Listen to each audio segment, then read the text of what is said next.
Como é que você faz agora para continuar comprando fundos imobiliários com os preços subindo a cada dia? Essa é uma das respostas que eu vou te dar neste vídeo aqui. Antes da gente começar com a primeira pergunta, eu gostaria de agradecer vocês porque eu tenho notado que cada vez mais as perguntas estão melhores do que as anteriores. Vocês estão de parabéns. Eu tenho aqui 5 perguntas que vocês me enviaram, selecionei aqui muito bacanas e vamos responder agora, começando pela primeira. Como você investiria R$100 ao mês em fundos imobiliários e em quais categorias? Eu vou dar aqui alguns caminhos, porque assim, na minha visão, você investir o seu dinheiro não muda muito em termos de estratégia, ou seja, no tipo de ativo que você vai escolher, o valor que você tem disponível. Isso daí deveria ser a mesma coisa. Porém, por questão de o quanto que você consegue acessar com R$100, aí sim você fica um pouco mais limitado. Então, no mês a mês, você não consegue fazer muita coisa. E aí sim faz bastante diferença. E baseado no seu perfil, você consegue optar pelo que faz mais sentido. O primeiro é você construir a sua carteira como normalmente você construiria. Então, a cada mês você vai lá e seleciona um fundo imobiliário, compra ali uma cota, que normalmente é negociada ali na casa dos R$100. Então, compra uma cota. Aí no mês que vem, você junta o que sobrou, junta o rendimento que você vai receber e junta o aporte do mês, compra ali mais uma cota, 2 talvez, e vai fazendo assim e devagarzinho vai construindo a sua carteira, enquanto, obviamente, paralelamente, você vai trabalhando para ganhar mais dinheiro, para sobrar mais dinheiro, para você investir mais dinheiro. Então você vai fazendo isso também para você investir cada vez mais mensalmente. Esse é um caminho. O outro caminho, se você quiser otimizar um pouco, para não ter que ficar pensando numa carteira de uma dúzia, 10, 12 ativos em uma carteira onde você demora um ano para comprar uma cota de cada um a R$100 por vez, você pode escolher um fundo de fundos, você pode escolher um fundo multi-estratégia, o famoso hedge fund. Escolhe ali um de cada, ali, esses dois, e foca, enquanto você tem um aporte reduzido, foca nesses dois. Você vai ali comprando e recomprando cotas desses fundos e conforme você vai aumentando o seu aporte, você consegue comprar mais fundos por vez, por mês, aí você consegue expandir um pouco mais a sua carteira e daí você decide também se você quer permanecer com essa estratégia mais enxuta, que é com fundo de fundos, ou se você deixa essa estratégia de lado e daí você começa a comprar apenas fundos individuais, né? Ativos específicos, fundos de tijolos, fundos de papel, logística, shopping, enfim. Então são 2 grandes caminhos. O primeiro é segue montando a sua carteira como normalmente e o segundo é escolher um fundo que já é diversificado naturalmente, como são os fundos de fundos e como são também os hedge funds. E sobre os setores, aqui não tem muito mistério, tá? Não tem um que é melhor começar do que o outro. Você pode escolher qualquer setor para começar, dado aqui desses 2 caminhos, né? Talvez no segundo caminho você foca mais no hedge fund e fundos de fundos. Mas no geral você pode escolher qualquer setor para você começar. Segunda pergunta, R$50 mil de patrimônio, 50% investidos em fundos imobiliários, quantos fundos é aconselhável eu ter?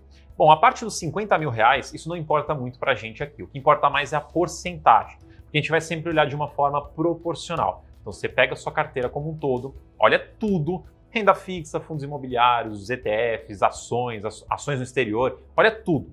Qual que é a porcentagem do seu patrimônio que está em fundos imobiliários? Essa é a porcentagem que importa para a gente fazer a divisão. No caso aqui dessa pessoa, ela tem 50% do patrimônio em fundos imobiliários. Quantos ativos eu devo ter?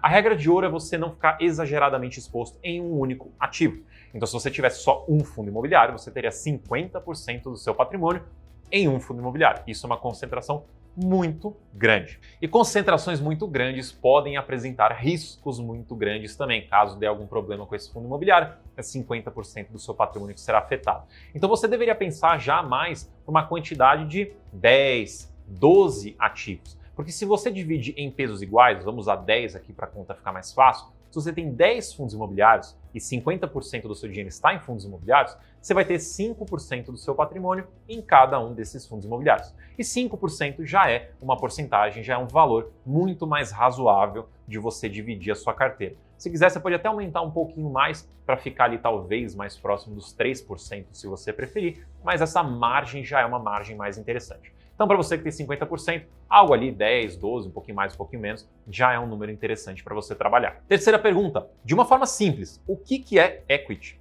Equity, e a gente pode também colocar a dívida aqui para fazer a comparação, são 2 palavras que você vai escutar muito no universo de fundos imobiliários. Então, a dívida é o crédito, são os fundos de papel, basicamente, que a gente está falando.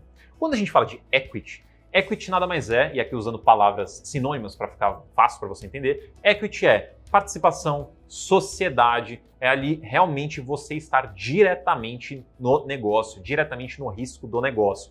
Então, você estar na dívida, por exemplo, como os fundos de papel estão, o que você vai receber? Basicamente, o que é devido a você. Se você emprestou 100 milhões de reais, você vai receber os 100 milhões de reais de volta, corrigido ali pelos juros que tem, e é isso que você vai receber. Se para a empresa para a qual você emprestou explodiu de sucesso, vendeu muito, ganhou muito dinheiro, está nadando no dinheiro, você vai receber só o que foi acordado, porque você estava na dívida, você emprestou e você vai receber de volta. Agora, quando você está no equity, na participação, na sociedade, na empresa mesmo, então você tem ali basicamente o risco da empresa, o risco do resultado, as oportunidades também. Então, nesse sentido, você ganha o que o negócio gerar. Se a gente estiver falando de uma empresa, se a empresa explodir no bom sentido, ganhar muito dinheiro, rios de dinheiro, você estando exposto ao equity, à sociedade, à participação, você também se beneficia desse crescimento. Quando a gente fala de fundo imobiliário, então se você tem o equity, você tem o imóvel. Então o seu lucro é o lucro que o imóvel gerar. Se o imóvel gerar muito dinheiro com o aluguel, com a venda dele, você recebe, enquanto na dívida não tem essa dinâmica. Então equity, em poucas palavras, é a sociedade, é a participação direta no negócio. Quarta pergunta, aguardar a Selic cair mais para comprar fundos de papel mais descontados? Na verdade, talvez contraintuitivo que isso possa parecer, é justamente o contrário. A queda da Selic, mas na verdade até mais do que isso, a queda dos juros futuros, isso tende a fazer com que os fundos de papel valorizem, porque eles são os ativos que eles têm lá dentro, né, os CRIs, são marcados a mercado. E com a queda dos juros futuros, eles são marcados a mercado para cima. Então os ativos valorizam, o valor patrimonial sobe e isso, de certa forma, faz com que eles valorizem também. Como a maioria dos fundos de papel os CRIs, são atrelados ao IPCA, então a queda da Selic não vai influenciar diretamente no rendimento dos fundos de papel. Então você esperar a Selic cair para esperar comprar fundo de papel mais barato, não necessariamente será verdade, tá? O indicador, né, o indexador que poderia fazer, ou poderia afetar esse sentido, seria o IPCA. O IPCA caindo, como caiu recentemente, até passou de novo no campo negativo, ele faz com que os rendimentos dos fundos de papel caiam, e aí, como o mercado acaba precificando muito por conta dos rendimentos, aí pode ser que você encontre aí oportunidades de fundos mais baratos. Mas a Selic cair, juros futuros caírem, não necessariamente vai ser uma oportunidade de compra barata de fundo de papel, tá? Então, né, eu separaria essas visões. E quinta pergunta, qual que é a melhor estratégia para continuar comprando fundos imobiliários com os preços em alta? Obviamente, se você acompanha os fundos imobiliários já tem ali uns 4 meses mais ou menos, você consegue ver que muitos valorizaram bastante desde lá para cá. Dito isso, ainda temos várias oportunidades, não tão grandes quanto naquela época, mas temos várias oportunidades neste momento, então ainda dá para você comprar ativos diretamente no mercado, mas aqui vem um ponto que é legal você começar se você já não está prestando atenção, que são as emissões. Quando o mercado fica muito em alta, ainda não estamos lá, mas quando ele fica muito em alta e os fundos aí sim estão sendo negociados mais caros, as emissões se provam como uma boa oportunidade de você comprar barato, além de, obviamente, financiar o crescimento do fundo. Então, as emissões se tornam, no mínimo, opções para você acompanhar. Algumas talvez não sejam tão interessantes, mas outras serão, e você compra através da emissão, que será mais barato que o mercado. Então, não só olhe para o mercado, mas também olhe para as emissões. Tem outro ponto também. Você tem que entender que o mercado se reajustou para outro patamar. Aquele patamar de 4 meses atrás não existe mais. Hoje estamos em um outro patamar, com uma outra taxa de juros, com uma outra inflação, com uma outra perspectiva, com outro PIB. É tudo diferente. Como é tudo diferente, você precisa realinhar a sua análise. E por realinhar a sua análise, eu quero dizer que você não pode ficar enviesado com as coisas como eram antes. Elas mudaram. E aí você tem que comparar. Olhando hoje, o rendimento hoje, de acordo com a economia hoje, e o potencial também de crescimento do fundo futuro, é um bom negócio comprar este determinado fundo agora? Se sim, então mesmo que ele esteja mais caro do que 4 meses atrás, ele ainda pode ser um excelente negócio. Lembre-se que o contexto hoje é outro, não é o mesmo. Então, obviamente, o preço também será outro e não será o mesmo.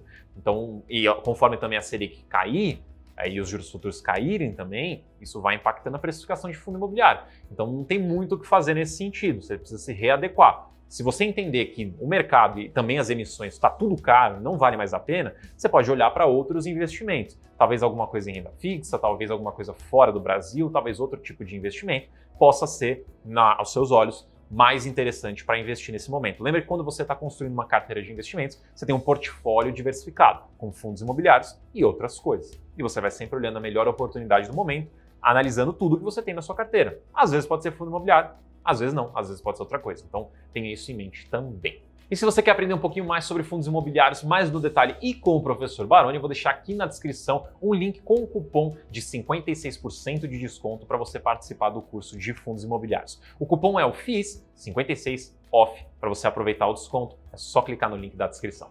E com isso a gente fecha as 5 perguntas, espero que você tenha curtido. Se você gostou, deixa o seu like, se inscreve no canal, ativa o sininho para você receber notificação do próximo vídeo e a gente se vê no próximo.